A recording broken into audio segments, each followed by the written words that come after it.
All right, now on to our next panel. Sometimes journalists, unfortunately,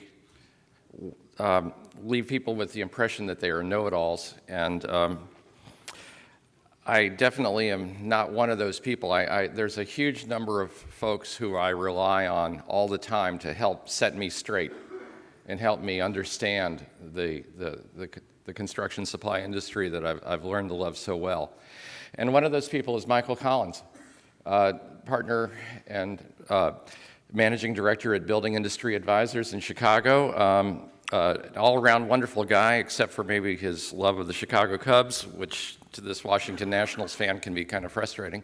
But in terms of helping me understand the world of mergers and acquisitions and how to sell things, he has been invaluable, and I hope he's been totally just as valuable to you through his role as the writer of our Big Deals column in ProSales. And so Michael has, for the last couple of years, graciously agreed to host a panel on mergers and acquisitions, and it's turned into, I think, one of the highlights of the entire show.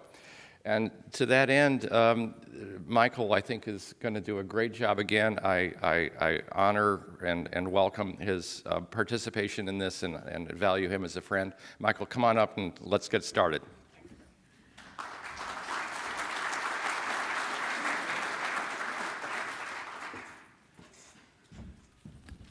Thank you, Craig. Appreciate that, and obviously the feeling is very much mutual, and appreciate our association with ProSales and being part of the conference.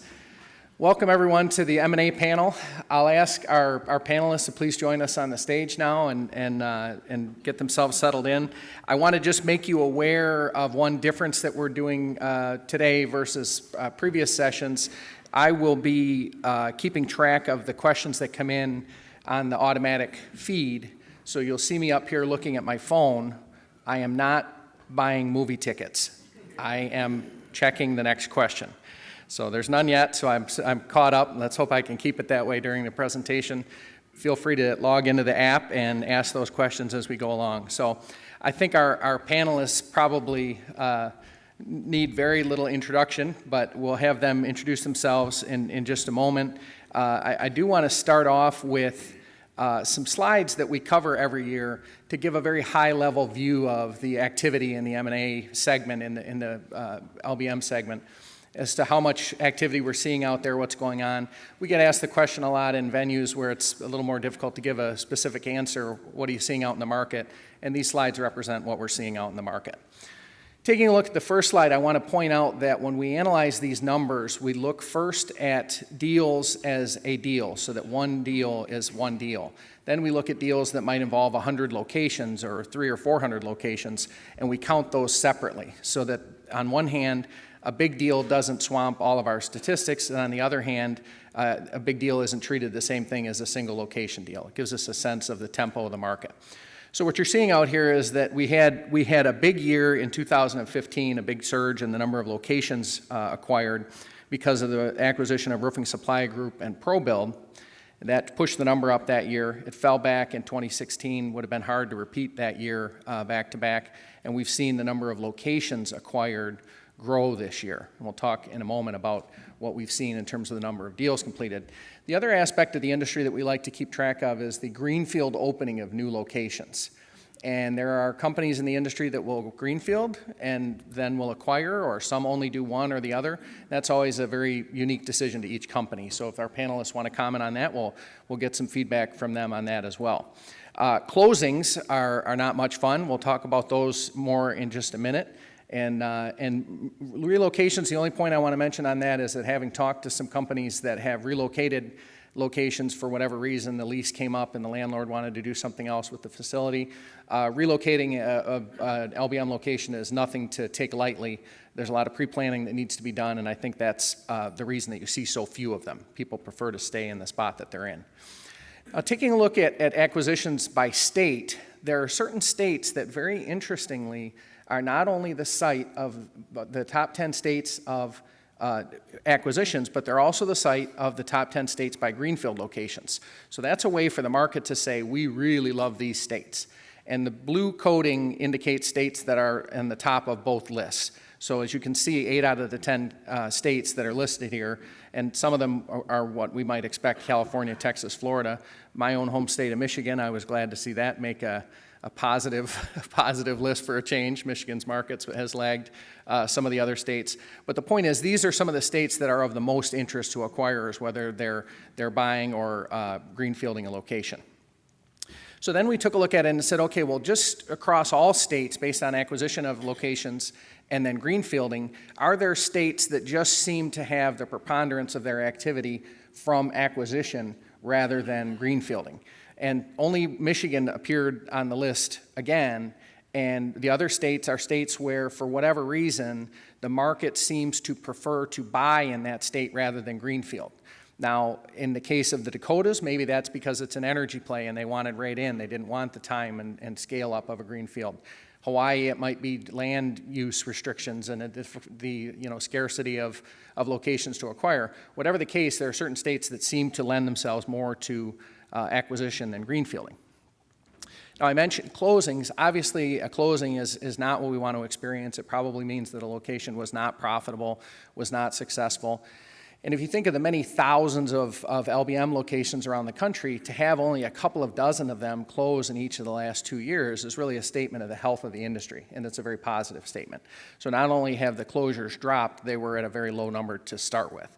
So we're not seeing a lot of locations be closed. So then we take a look at acquisitions as a proportion of total activity compared to greenfields. And as you can see, this is an industry that likes to buy companies, likes to buy locations rather than greenfield them. We've talked to companies that will open a greenfield location or move a location, and they say, well, I learned one thing in that process. I'm not ever doing that again. And so then they are an acquirer after that rather than a greenfield opener. And as you can see here, the numbers bear that out, that this is an industry that acquires rather than greenfielding. Now this slide takes a look at locations acquired versus deals completed. And so we'll get the question once in a while, well, it seems like deal activity has slowed down. In terms of the number of deals completed, there are fewer deals that were completed in 2017 than in the previous year. There were more locations acquired because of the mixture of large acquisitions that took place during the year, but on a deals completed basis, that number did drop. Now, I think you're going to hear, not to put words in their mouth from the panelists, that there's an active buying appetite out there. We're certainly in touch with a lot of companies that are active buyers. So it's not that there isn't interest in it.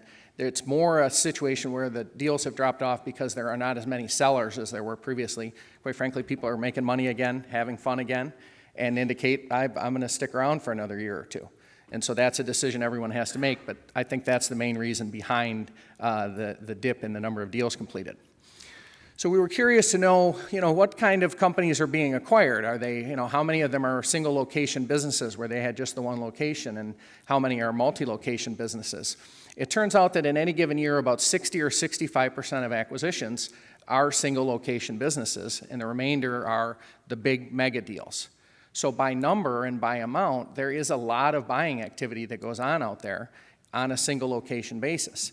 And when we've looked at the numbers over the years, it's not all done by the big acquirers out there. It's done on, a lot of times, companies that will only ever buy one company in their lifetime, the next neighboring business, half a state away, and that's who's out there doing a lot of this buying activity. So it's very broad-based. Then the final two slides that we wanted to take a look at, just to ask the question of who are these buyers and who are these sellers? And as you can see, on the buyer side, about 56% of buyers by deals completed, were lumber yards that were buying other businesses. And we'll see in a minute what type of businesses those were they were buying. Now, the difference between a specialty dealer and a lumber yard is pretty clear cut. A specialty dealer will be someone that focuses on roofing primarily or drywall primarily. When you look at these numbers, the diversified distributor is very gray compared to a lumber yard. A lot of times that's just simply a business that doesn't seem to lead with lumber as a key material in the market, or that doesn't sell it at all. So there's a little bit of judgment there. You could almost make that one wedge of the pie. But the point is, the majority of acquisitions are being undertaken by broad lines distributors. And then the last slide to take a look at is who are these sellers? And exactly half of the deals were, again, broad lines distributors or lumber yards, And then about a third of the deals were specialty dealers that are your roofing suppliers and drywall suppliers that are deeply focused on one segment. And I counted in that category a dealer that is focused mostly on exterior products. I didn't consider that fully diversified if they didn't also do interior products. That was considered a specialty also. And then hardware distributors and manufacturers round out the rest of the group. So from our standpoint, there's a lot of activity out there. It's very diversified. It's a very diverse set of buyers. We've got a great handful of buyers on the stage that have done some activity in the past. They share their experiences with you. But the point is, it's a very broad set of companies out there today that are making acquisitions.